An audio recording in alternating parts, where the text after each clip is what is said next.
Za većinu ljudi oni su napasnici, no zapravo su potencijalni prijenosnici nimalo ugodnih bolesti. Oni su komarci ili narodski krvopije, a od prošle godine ih intenzivno prate i hvataju u klopke u Zavodu za javno zdravstvo Sveti Rok Virovitičko-podravske županije. Nisu istjerivači duhova, već istjerivači komaraca. Djelatnici Županijskog zavoda za javno zdravstvo vode bitku s komarcima koje prate već drugu godinu zaredom u sklopu nacionalnog projekta praćenja invazivnih vrsta komaraca.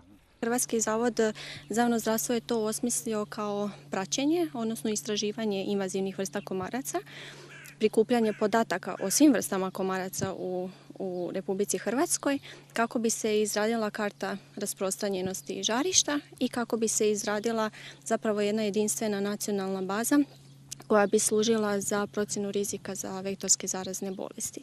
Komarce love putem takozvanih ovih pozicijskih klopki koje su jednostavne crne plastične posade s lesonitnom pločicom, a predstavljaju vrlo jeftinu metodu za prikupljanje podataka. Na području Virovitičko-podravske županije prate ih na 10 makrolokacija i 3 mikrolokacije koje su pogodne za njihovo razmnožavanje.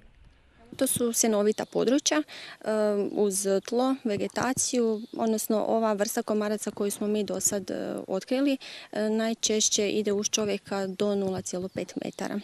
Dakle, i ono gdje smo mi gledali da postavljamo ovi pozicijske klopke su uglavnom mjesta koja i odgovaraju komarcima, kao što su vulkanizerske radionice, karting staze na našoj vojarni, potom groblja, zatim ribnjaci, određena pristaništa kamiona, granični prijelazi i sl. Znači, na istoku županije imamo 5 lokacija. Znači, od tih 5, 2 su na području grada Slatine, jedna je u prigradskom naselju Kozice, još jedna je na području naselja Čačinci i imamo samo krajnji istok županije, Stara Jošava, znači, koja je u sastavu grada Vrhovica. 4 lokacije na području ovog grada su vojarna, znači mjesto na kojem se upravo nalazimo, jedna vulkanizerska radiona, gradsko groblje i plastenici. 5. lokacija se nalazi van grada, točnije u Terezinom polju.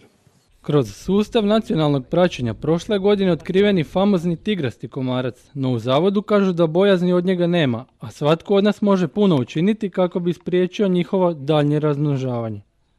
Najučinkovitije je da svako od nas onemogući uopće da ženka polegne jaja, a to je da nema, kao što sam rekao, određenih posuda sa vodom, vaza na grobljima, odbačenih starih automobilskih guma i tako dalje. Dakle, sva ta područja mikrolokacije gdje se zadržava voda koja je mirna. Zadnjih godina smo svjedoci sve toplijih klimatskih uvjeta, što ide u prilog širenju komaraca, no upitno je imali ih zapravo sve više s obzirom na ovogodišnje temperature. S obzirom na klimatske uvjete, do jučer je vladala enormna suša sa visokim temperaturama, komaraca je manje nego prethodnih godina, ali s obzirom da je kiša pala, dakle evo još jedan apel i ta manja populacija i ona može biti suzbijena malo prije opisanim mjerama. Iz zavoda pozivaju sve građane da se jednostavnim preventivnim metodama uključe i sprečavanje njihova širenja i primjene ovogodišnji nacionalni slogan "Prestanimo uzgajati komarce".